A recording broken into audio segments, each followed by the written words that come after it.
Hello all traders, hopefully सब लोग ठीक होंगे, अच्छे से होंगे और अच्छे से ट्रेडिंग भी कर रहे होंगे। अच्छा, हम लोग आपके लिए हमेशा की तरह जिस तरह से एक वेरी वेल रिसर्च कंटेंट लेकर आते हैं, बिल्कुल इसी तरीके से हम आज की जो ये नेक्स्ट वीक की गोल्ड की फोरकास्ट है वो लेकर आए हैं। सबसे पहले हमारे पास मंथली चार्ट ओपन है। हम इसको देखने से पहले एक दफ़ा पूरी जो भी न्यूज़ है उसके ऊपर नज़र डाल लेते हैं। सबसे पहले तो हम लोग देखते हैं कमिटमेंट ऑफ ट्रेडर्स का जो डाटा है उसके ऊपर। ठीक है, जो कमिटमेंट ऑफ ट्रेडर्स का जो डाटा है, जो CFTC, जो basically the commodity futures trading commission जो जारी करता है वीकली रिपोर्ट, उसके हिसाब से इस वक्त जो स्पेकुलेटिव पोजीशंस है ना, वो आपकी 162.5 के से कम होकर 161.2 होगी, मतलब बायर्स कम हुए हैं।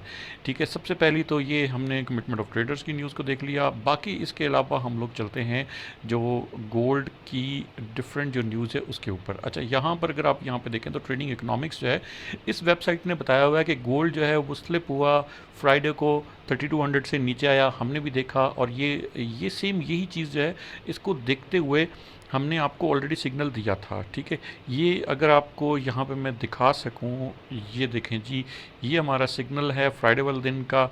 ठीक है, गोल्ड को हमने सेल किया 3208.11 से, और ये देखें जी हमारे 3170 तक का टारगेट था। और ये अगर आप देखें सारे टारगेट्स जो हैं वो हिट हो गए अल्हम्दुलिल्लाह। ये रिएक्शंस भी आप देख सकते हैं हमारे जो प्राइवेट क्लब के मेंबर्स हैं उनके। ठीक है, और प्राइवेट क्लब जो है basically it is a free club, that's not a problem. जिसमें ज्वाइन करना है, नीचे दिए गए लिंक उनको ज्वाइन करें, हमारे व्हाट्सएप पे टीम पर आएँ, और व्हाट्सएप की टीम पर आएँ, और व्हाट्सएप की टीम में किसी को भी आप बता सकते हैं मिर्ज़ा है वहाँ पर, उनको आप बता सकते हैं, वो आपको ज्वाइन करवा देगी। मुझे DM कर दें, मैं आपको गाइड कर दूँगा, कोई ऐसा इशू नहीं है। ठीक हो गया जी। अच्छा, अब हम चलते हैं नेक्स्ट फर्दर यहाँ पे कि क्या फैक्टर्स बने। ठीक है, अच्छा, सबसे पहली जो मोस्ट एंड इम्पॉर्टेंट चीज़ है वो US चाइना जो टैरिफ ट्रूस है वो हुआ आपस में, मतलब जो एक कमिटमेंट हुई कि ठीक है हम कम कर देते हैं, आपस में सुलह हुई। ठीक है, तो वो बेसिकली ट्रेड वॉर एक चल रही थी। All of a sudden America ने कहा हम इतने परसेंट लगाते हैं, 30% लगाते हैं। चाइना ने कहा ठीक है हम अपने वापस नॉर्मलाइज कर देते हैं टैरिफ्स को। तो उसकी वजह से जो रिस्क फैक्टर है मार्केट में वो बहुत कम हो गया। ठीक है, रिस्क फैक्टर कम होने की वजह से जो इन्वेस्टर्स हैं उन्होंने अपना पैसा सेफ हेवन से निकाला। ठीक है, और उसके बाद फिर उन्होंने अपना पैसा जो है वो स्टॉक में, क्रिप्टो में, डिफरेंट उसमें डालना शुरू कर दिया, जिसकी वजह से गोल्ड मार्केट नीचे आई। जो BTC की मार्केट थी, बेसिकली BTC की नहीं, ऑल्ट कॉइन्स की मार्केट थोड़ी सी हाई साइड पे की, क्योंकि ज़ाहिर जब रिस्क फैक्टर कम हो जाता है तो लोग अपना पैसा जो है वो ऑल्ट्स की साइड पे भी ले जाते हैं, क्योंकि अदरवाइज़ क्रिप्टो मार्केट बड़ी रिस्की होती है। और इसके अलावा स्टॉक ट्रेडिंग के ऊपर लोगों ने बहुत ज़्यादा इन्वेस्टमेंट की। आपने देखा स्टॉक्स जो हैं वो उन्होंने कितना ज़्यादा फ्लरिश किया। ठीक है, अच्छा, बाकी भी जो न्यूज़ है वो ऑलमोस्ट आपको सेम वही स्टोरी बता रहे हैं। इसमें एक और इम्पॉर्टेंट चीज़ वो ये है, ये जो है ना, ठीक है, ये जो एक न्यूज़ है with India Pakistan truce holding steady. ठीक है, ये भी बहुत इंपॉर्टेंट न्यूज़ है। क्यों इंपॉर्टेंट न्यूज़ है? इंडिया पाकिस्तान की वॉर की वजह से बहुत ज़्यादा गोल्ड ने ऊपर की तरफ तो मूव नहीं किया था। तो क्या वजह है कि इंडिया पाकिस्तान की जो सेटलमेंट है उसकी वजह से गोल्ड जो है वो नीचे की तरफ आ रहा है। इंडिया पाकिस्तान के सेटलमेंट की वजह से गोल्ड नीचे नहीं आ रहा। इनफैक्ट ये कि ये एक एग्जाम्पल मिल गई है दुनिया को कि जंग रुक सकती है। ठीक है, जिस तरीके से जंग रुकी तो रशिया और यूक्रेन की भी आपस में बातचीत होना स्टार्ट होगी। जो डोनाल्ड ट्रंप हैं वो वहाँ पे सऊदी अरब में गए, वहाँ पे भी उन्होंने डिस्कशन की कि जो वहाँ पे इसराइल है उसको जो मुस्लिम कंट्रीज़ है वो एक्सेप्ट करें। ठीक है, इस तरह की चीज़ें उन्होंने बताई कि ठीक है आपस में जो वॉर है वो कम की जाए। मैं इस पे नहीं जाता कि एक्सेप्टेंस करनी चाहिए नहीं करनी चाहिए, what ever, this is not my topic. लेकिन बात यह है कि जब जंग और जो अनसर्टेनिटी है वो कम होगी, ठीक है, तो गोल्ड भी नीचे आएगा, दैट्स इट। बाकी जो है हमारा कोई पॉलिटिकल यहाँ पे कोई सब्जेक्ट नहीं है जिसको मैं यहाँ पे डिस्कस करूँ। तो चलें जी अपने चार्ट के ऊपर चलते हैं। मंथली चार्ट जो हमने ओपन किया हुआ था, देखें महीना किस तरीके से चल रहा है इस महीने के अंदर। सबसे पहले हम मंथली कैंडल से बात करते हैं कि वो क्या कह रही है इस वक्त। ठीक है, मंथली कैंडल ये कह रही है कि अभी तक सेलर्स का प्रेशर है। ठीक है, अभी ये चल रही है। हम वीकली कैंडल पर जाएंगे और इस चीज़ को कन्फर्म करेंगे कि लास्ट वीक किस तरीके से क्लोज हुआ है, ताकि हमें आइडिया हो जाए मन से। और ये देखें जी सेलर्स कहाँ से स्टार्ट हुए जी, ये देखें यहाँ पे सेलिंग यहाँ से स्टार्ट हुई 3292 से, and you can see how much sellers brought the market down. ठीक है, 31 और तकरीबन 20 पे 3120 पे मार्केट आई। हमने 3167 का टारगेट एक बड़े लंबे अरसे से बता रहे थे, मैं आपको दिखा देता हूँ। ये देखें जी हमारा ये है 11 मई 2025 को 3167। ये देखिए जी, ये मैंने लिखा my last target for this week will be 3167। ठीक है, लोग हंस भी रहे थे, लेकिन बहरहाल हंस इसलिए रहे थे क्योंकि मैंने ये लिखा था क्योंकि ट्रम्प कोई भी चवल मार सकता है, ठीक है, लेकिन उसने जो चवल है वो नहीं मारी, उसने हमारी सपोर्ट में ही किया। इसके अलावा 3170 की बात मैं कर रहा था, ठीक है, वेस्टे वाले दिन मैंने 3170 की बात की। ये देखिए जी, my last target will be 3170, ये वेस्टे वाले दिन की बात है, ठीक है। और फ्राइडे वाले दिन आप देख सकते हैं, ये हम एनालिसिस वगैरह अपने शेयर करते रहते हैं साथ साथ में, जिस तरीके से ये हमने शेयर किया हुआ था, ठीक है, किस तरीके से हम बाइंग सेलिंग कर रहे हैं। और ये देखें जी, ऑल टीपी हिट, ठीक है, और हमारा लास्ट टारगेट क्या था 3170, तो ये स्विंग टारगेट था, ठीक है, जो हमने दिया था।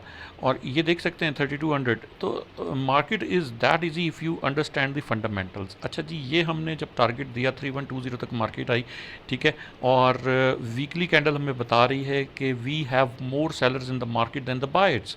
बायर्स ने यहाँ से प्राइस को पुश किया है तकरीबन 3120 से, एक अच्छा, एक आप कह लें एक लेवल इसने डिफ़ाइन किया मार्केट ने। हम इसको इस जोन को मार्क कर लेते हैं यहाँ पे अपने पास, 3120 का जो लेवल है, ठीक है, ये हमारे पास मार्क हो गया। इसके बाद हम अपने पास ये जो एक अच्छा लेवल है इसको मार्क कर लेते हैं, जो कि वीकली बेस पर है। और एक हमारे पास ये एक बहुत ही अच्छा लेवल है जो कि है तकरीबन 313355 का, ठीक है, हम इन लेवल्स को मार्क कर लेते हैं। अब हम चलते हैं अपनी डेली कैंडल की तरफ और वहाँ पे देखते हैं कि डेली कैंडल हमें क्या कॉन्फर्मेशन दे रही है।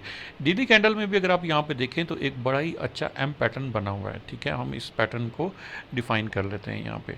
ये एक पैटर्न है। और एक इंटरेस्टिंग बात ये है कि जो प्राइस है ना, उसने यहाँ पर एक नेक्स्ट लो बनाया है। यहाँ पे अगर आप यहाँ पे देखें तो प्राइस ने यहाँ पर अपना एक लो बनाया है। तो हमारी जो लॉन्ग ट्रेंड लाइन है वो हम यहाँ पे डिफ़ाइन कर लेते हैं, ताकि हमें आइडिया हो जाए कि अच्छा अब प्राइस हमें कहाँ से रिट्रेसमेंट देखनी चाहिए, कहाँ तक हमें प्राइस को सेलिंग में देखना चाहिए, ठीक है। अच्छा, ये एक एम पैटर्न है, इसको मैं फ़िलहाल यहाँ से डिलीट कर रहा हूँ क्योंकि हम एक फिब लेवल ड्रॉ करना चाहते हैं। जो फिब लेवल है वो हम यहाँ से देख लेते हैं किस लेवल से हमें सेलिंग में बैठना चाहिए। सबसे पहले तो हम फिब लेवल्स जो हैं उनको डिफ़ाइन कर लेते हैं और उसके बाद फिर हम जो फिब लेवल उसको यहाँ से डिलीट करेंगे और देखेंगे कि प्राइस को हम कहाँ से सेलिंग कर सकते हैं, किस अच्छे लेवल से सेलिंग कर सकते हैं।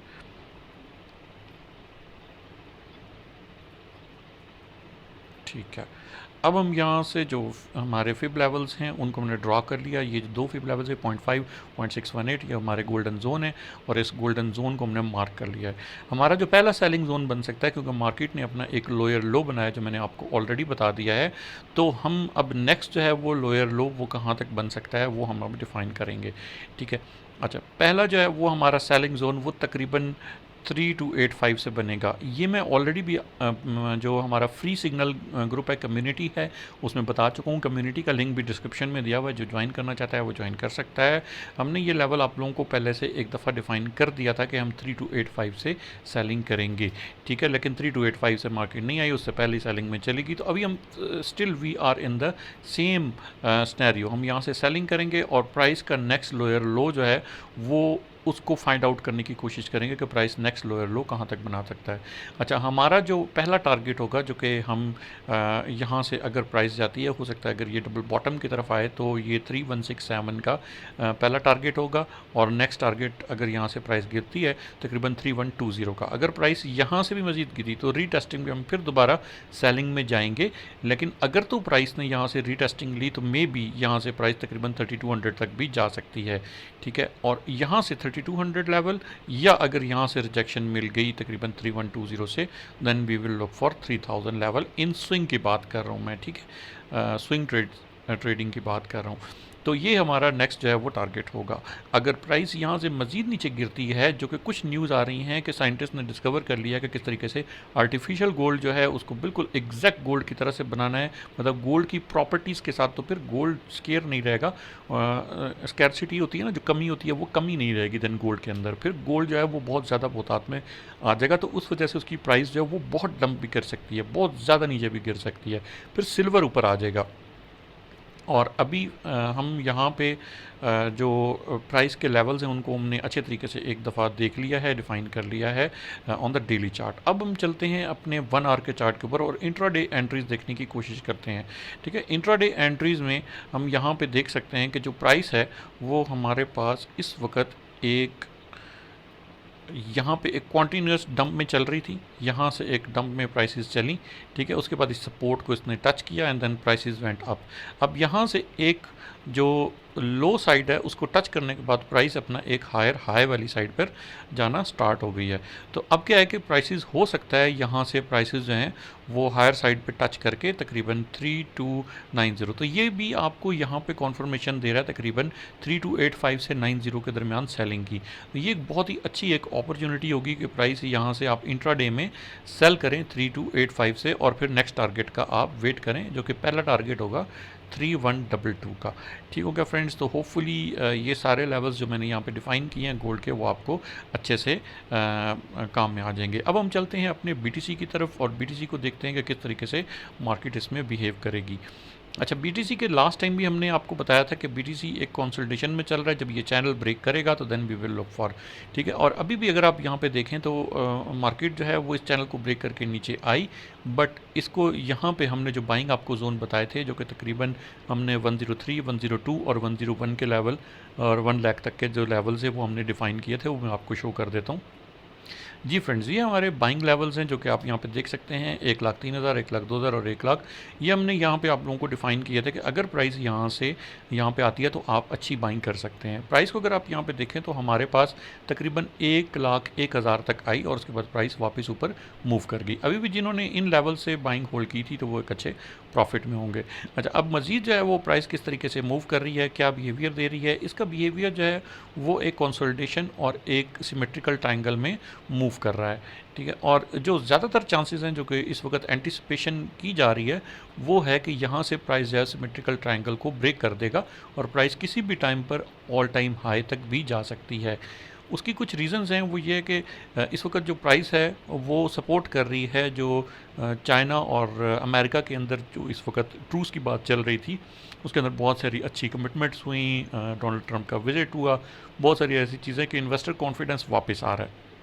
तो इन्वेस्टर्स जो हैं वो पैसा अपना बीटीसी एंड गोल्ड दोनों के अंदर गोल्ड से निकाल के बीटीसी के अंदर डाल सकता है और स्टॉक मार्केट के अंदर डाल सकता है, ठीक है। दोनों स्टॉक मार्केट और बीटीसी जो है वो इस वक्त फ्लरिश कर सकती हैं क्योंकि अब जो मार्केट्स हैं वो लेस वॉलेटाइल हो चुकी हैं। अगर कोई भी बैड न्यूज़ आती है मार्केट के अंदर तो we can see a dump, but अभी तक फ़िलहाल कोई ऐसी मार्केट में बैड न्यूज़ नहीं है और प्राइस अभी भी अगर आप देखें तो तकरीबन 1,04,000 के करीब पहुँच रही है और इसकी जो मूवमेंट है वो एक सिमेट्रिकल पैटर्न में चल रही है जो कि हमें बहुत ज़्यादा बुलिश पैटर्न नज़र आ रहा है। अगर आप यहाँ से भी प्राइस को देखें तो प्राइस ने बहुत बड़ी कोई रिजेक्शन नहीं दी है। अगर प्राइस के अंदर कोई रिजेक्शन आती है और प्राइस को हम देखते हैं कि प्राइस यहाँ से नीचे गिरी है तो वी कैन एक्सपेक्ट कि प्राइस जो है वो 98,500 या तकरीबन जो नीचे लेवल है 94,000 मैक्सिमम यहाँ तक आ सकती है, क्योंकि बीटीसी की जो प्राइस है वो उसको सपोर्ट किया हुआ है इंस्टीट्यूशनल होल्डिंग ने। जब इंस्टीट्यूशनल होल्डिंग जब तक रहेगी तब तक बीटीसी की प्राइस बहुत ज़्यादा नीचे आने के चांसेस नहीं है। तो ये सारी चीज़ें जो है वो मैंने कहा आप लोगों को एक ही वीडियो के अंदर सारी एक्सप्लेन कर दूँ। होपफुली अगर किसी का कोई क्वेश्चन है, कोई बात करना चाहता है, कोई अपनी सजेशन देना चाहता है, रिकमेंडेशन देना चाहता है तो ज़रूर अपने कॉमेंट सेक्शन के अंदर यहाँ पे नीचे मेंशन कर दें। Thank you very much, take care and अल्लाह हाफिज़।